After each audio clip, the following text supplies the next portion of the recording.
बिस्मिल्लाहिर्रहमानिर्रहीम। अस्सलामु अलैकुम रहमतुल्लाहि व बरकातुहू। सुब्हानक ला इल्म लना इल्ला मा अल्लमतना। रब्बि इश्रह ली सदरी व यस्सिर ली अमरी वहलुल उक़दतम मिन लिसानी यफ़क़हू क़ौली।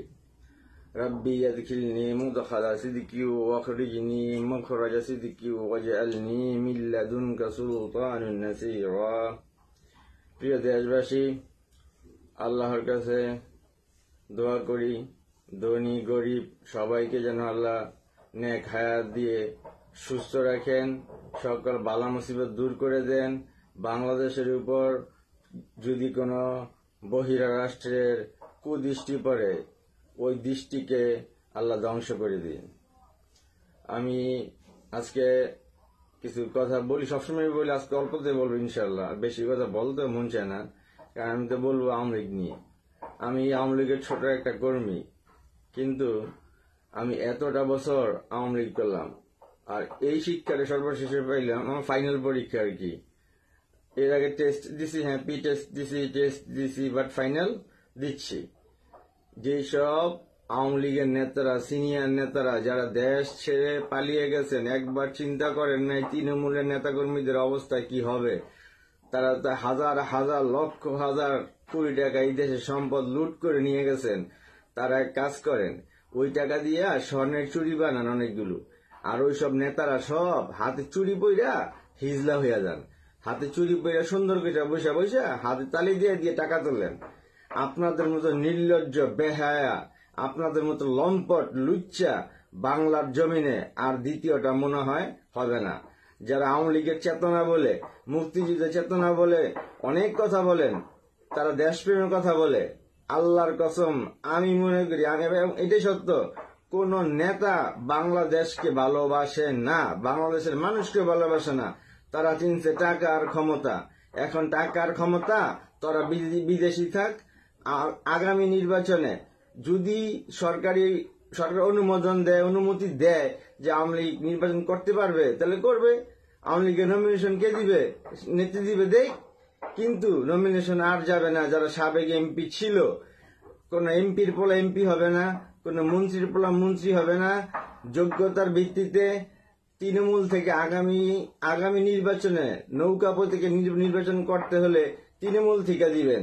এছাড়া অন্য কাউকে দিয়ে এত বছর যারা হাইব্রিডদেরকে লালন পালন করে হাতিয়ে নিয়েছেন লক্ষ হাজার কোটি টাকা, তাদেরকে আবার ক্ষমতা দিবেন। মানে জোর যার মুল্লুক তার। একটা কথা বলি, বাপের উপরে বাপ আছে, মাছ ধরলে মাগুর, লাং ধরলে ঠাকুর। এটা কেন বলছি জাস্ট আপনারা ইমাজিন, কল্পনা করেন। তবে হ্যাঁ, একটা কথা আমি বলি, যদি আগামী নির্বাচনে কোনো কারণে আওয়ামী লীগ অংশগ্রহণ করতে পারলো না, তবে যদি আল্লাহ আমাকে কবুল করে, ইনশাল্লাহ আমি ঢাকা 5 থেকে স্বতন্ত্র প্রার্থী হিসেবে আমার ইচ্ছা আছে, আমি নির্বাচন করব। এখানে নৌকা প্রতীকে আমার দরকার নাই, আমার প্রতীকেরই দরকার নাই। আমি আওয়ামী লীগের পক্ষ থেকে দাঁড়াইছি, এটাও দরকার নাই। আমি একজন সাধারণ আমজনতা। আমার ভিতরে দেশপ্রেম কতটুকু আছে না আছে তা আমার কার্যক্রমে প্রমাণ হয়ে যাবে। যদি ঢাকা 5বাসী মনে করে যে আমি স্বতন্ত্র থেকে দাঁড়ালে আমাকে ভোট দিবে, ইনশাল্লাহ আমি যাব সংসদে। আমি একা যতটুকু পারি ইনশাল্লাহ আমি দেশের জন্য করব, দলের জন্য করব, জনগণের জন্য করব। আর আমি এই কথাটা বারবার বলি, আমি 5টা কাজ করবো ইনশাল্লাহ। প্রথমেই পাল্টে দিব বাংলাদেশ, হবে সোনার বাংলাদেশ। যাবার বেলায়, সর্বশেষ বেলায়, সামনে ঈদ, তৃণমূলের কর্মীদের অনেক নেতা কর্মীরা এখন না খেয়ে তিলে তিলে মরে যাচ্ছে। সন্তানদের একটা নতুন কাপড় দিব, তৃণমূলের নেতা কর্মীরা পারে না, তারা পালিয়ে আছে। এই লোকটা তার পরিবার ছেড়ে, সবাইকে ছেড়ে ঈদ কোথায় করবে? বাড়িতে পারতেছে না ঈদ করতে, তারা পালিয়ে আছে। তারা একটা কাপড়ও কিনে দিতে পারতেছেন সন্তানরে। তাদের মনে এত কষ্ট। আর এই মানুষগুলিকে ফালায় নিচ্ছে, আপনি পালিয়ে গেলেন, নেতাকর্মীরা পালিয়ে গেলেন, তারা আবার এই দেশে স্থান পাবে? আল্লাহর কসম, আপনাদের দরকার নেই। আর আপনাদের দেশপ্রেম দরকার নাই। আপনারা দেশপ্রেম বলে দেশের কথা বলে অনেক করছেন, আর না, একটু থামেন না। আওয়ামী লীগ করেন, সবার কাছে ক্ষমা চান, অতীতের ভুলের জন্য নিজেকে বলেন যে আমাদের ভুল হয়ে গেছে, তারপরে আসেন। আপনি ক্ষমা চাইবেন না, কিচ্ছু আপনারা করবেন না, আপনারাই সব আপনারাই যাবে, মানে সবকিছু করতেছেন আপনাদের মধ্যে হবে।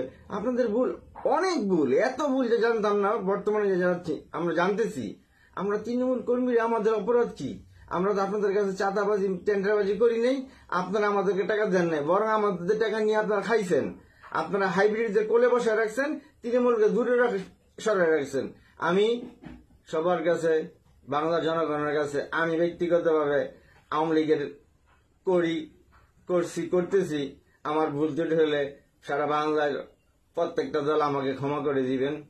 আমার যাতে নেক্সটে এমন কোন ভুল যদি হয়ে যায় তা আমাকে ধরিয়ে দিবেন, ইনশাল্লাহ আমি শুধরিয়ে নিব।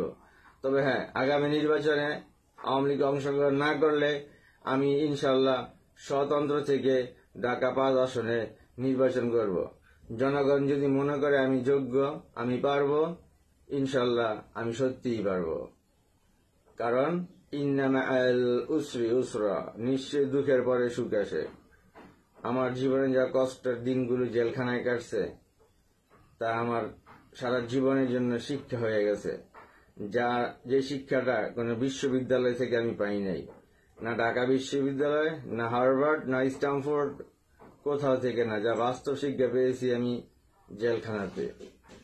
যাবার বেলা একটি কথাই বলি, আমার আল্লাহ, আমার রব, আমার নেতা নবী মুহাম্মদ সাল্লাল্লাহু আলাইহি সাল্লাম, আমার কিতাব কোরআন হাদিস, আমি এর আলোকে ইনশাআল্লাহ যতটুকু পারি ঢাকা 5বাসীর জন্য আমি করব, এই কথা ব্যক্ত করি। সবাই ভালো থাকবেন, সুস্থ থাকবেন। আগামীতে পবিত্র ঈদ উল ফিতর সুন্দর সুষ্ঠু আনন্দের সাথে কাটবেন, এই আশা ব্যক্ত করি। জয় বাংলা, জয় বঙ্গবন্ধু।